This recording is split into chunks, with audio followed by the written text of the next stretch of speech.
fourriers d'été sont venus. Cœur d'ennui, piessa morfondu. Dieu merci, son sein est joli. Allez-vous-en, prenez pays. Hiver, vous ne demeurez plus. Les fourriers d'été sont venus. Un deuxième rondeau. Hiver, vous n'êtes qu'un vilain. Été est plaisant et gentil, en témoin de mai et d'avril, qui l'accompagnent soir et main. Été revêt champs, bois et fleurs, de salive et de verdure, et de maintes autres couleurs, par l'ordonnance de nature.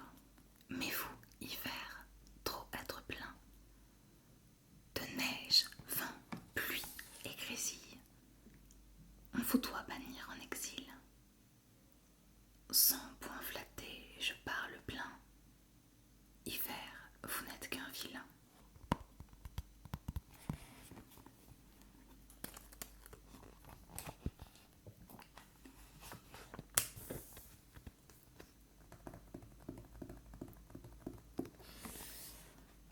Passons maintenant à Pierre de Ronsard.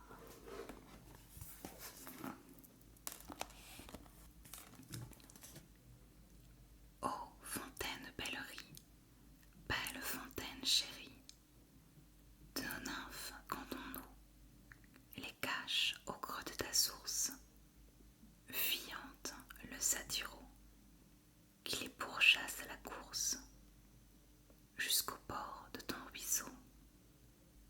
Tu es la nymphe éternelle de ma terre paternelle. Pour dans ce pré verdelé, vois ton poète qui torne d'un petit chevreau de lait, à qui l'une et l'autre corne sortent du front nouvelé. L'été, je dors ou repose sur ton herbe où je compose, caché sous tes saules verts. Je ne sais quoi qui ta gloire enverra par l'univers, commandant à la mémoire que tu vives par mes vers. L'ardeur de la canicule, ton vert rivage me brûle, tellement qu'en toute part, ton ombre est épaisse et drue, aux pasteurs venant des parcs, aux bœufs las de la charrue, et aux bestiales épars. Yo, tu seras sans cesse des fontaines la princesse, moi célébrant le conduit du rocher percé qui tarde, avec un enroué bruit, l'eau de ta source jasarde, crie trépignante se suit.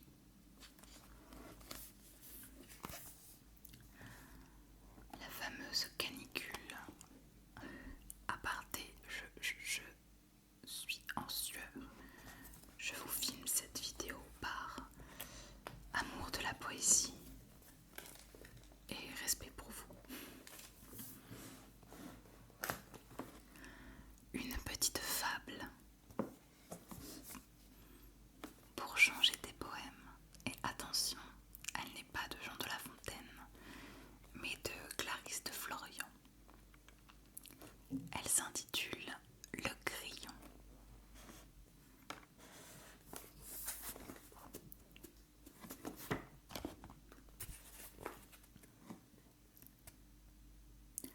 Un pauvre petit grillon, caché dans l'herbe fleurie, regardait un papillon voltigeant dans la prairie.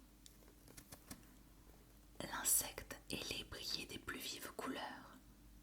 L'azur, la pourpre et l'or éclataient sur ses ailes. Jeune, beau, petit maître, il court de fleur en fleur, prenant et quittant les plus belles. Ah,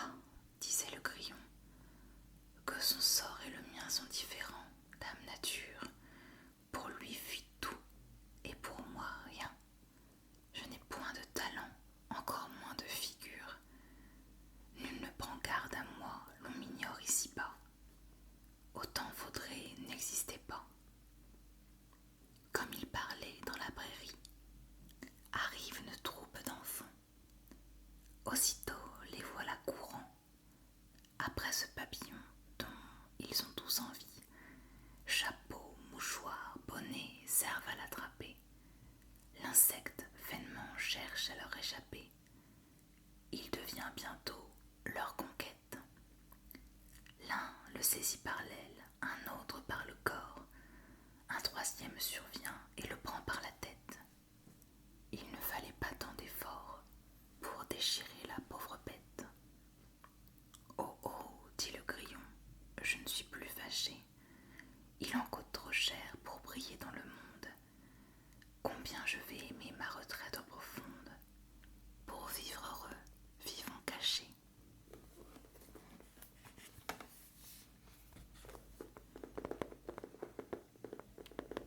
Une belle morale.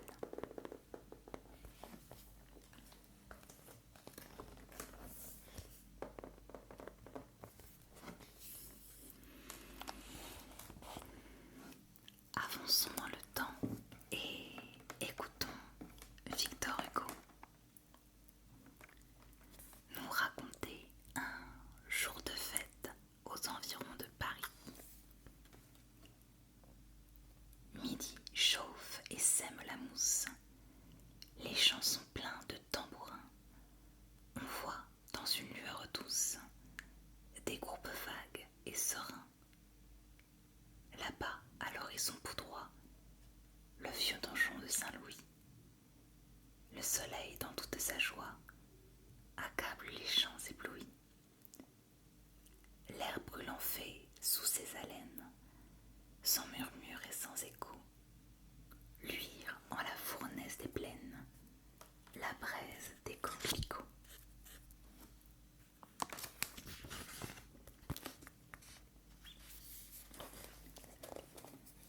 Les brebis paissent inégales, le jour est splendide et dormant, presque pas d'ombre, les cigales chantent sous le bleu flamboyant. Voilà les avoines rentrées, trêve au travail, amis du vin, des larges tonnes éventrées, sort l'éclat de rire divin.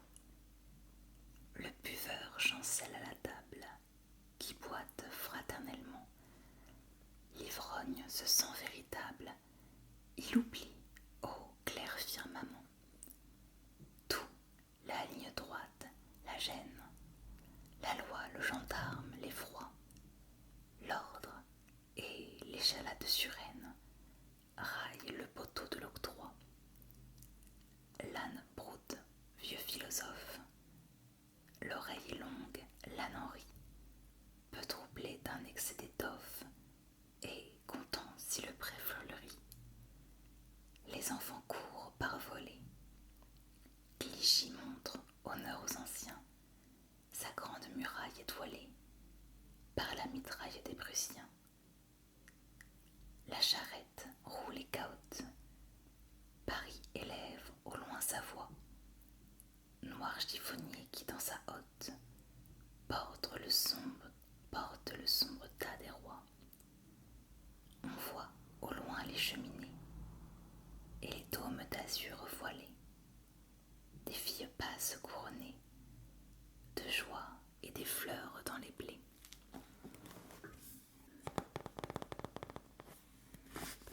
Avec une illustration.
l'horizon délicatement. Vertige, voici que frissonne l'espace comme un grand baiser, qui, fou de n'être pour personne, ne peut jaillir ni s'apaiser. Sens-tu le paradis farouche, ainsi qu'un rire enseveli, se couler du coin de ta bouche, au fond de l'unanime pli? Le sceptre des rivages roses, stagnant sur les soirs d'or céleste, ce blanc vol fermé que tu poses contre le feu d'un bracelet. Encore une fois, une belle illustration.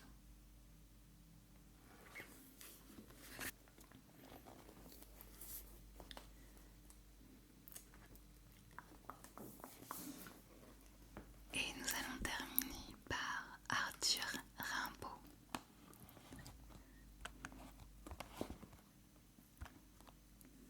Avec Bonne pensée du matin.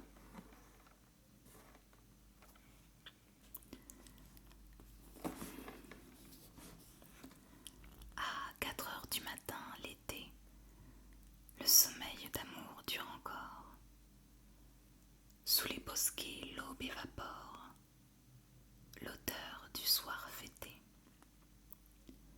Mais là-bas, dans l'immense chantier, vers le soleil des Hespérides, en bras de chemise les charpentiers déjà s'agitent. Dans leur désert de mousse tranquille, ils préparent les lambris précieux, où la richesse de la ville rira sous de faux yeux. Ah, pour ces ouvriers charmants, sujets d'un roi de Babylone, Vénus laisse un peu les amants, dont l'âme est en couronne. Ô reine des bergers, porte aux travailleurs l'eau de vie, pour que leur force soit en paix, en attendant le pain dans la mer à midi.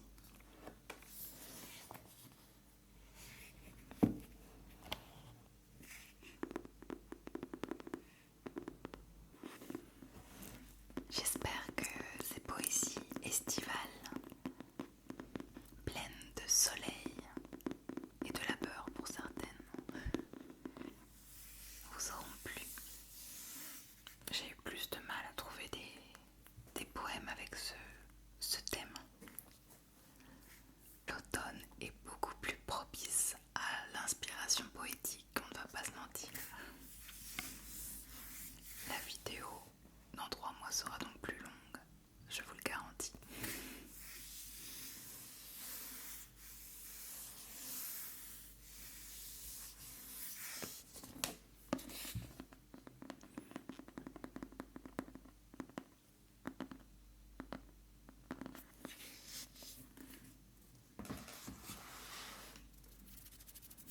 Sur ce, je vous dis à très bientôt. Je vous souhaite une bonne nuit.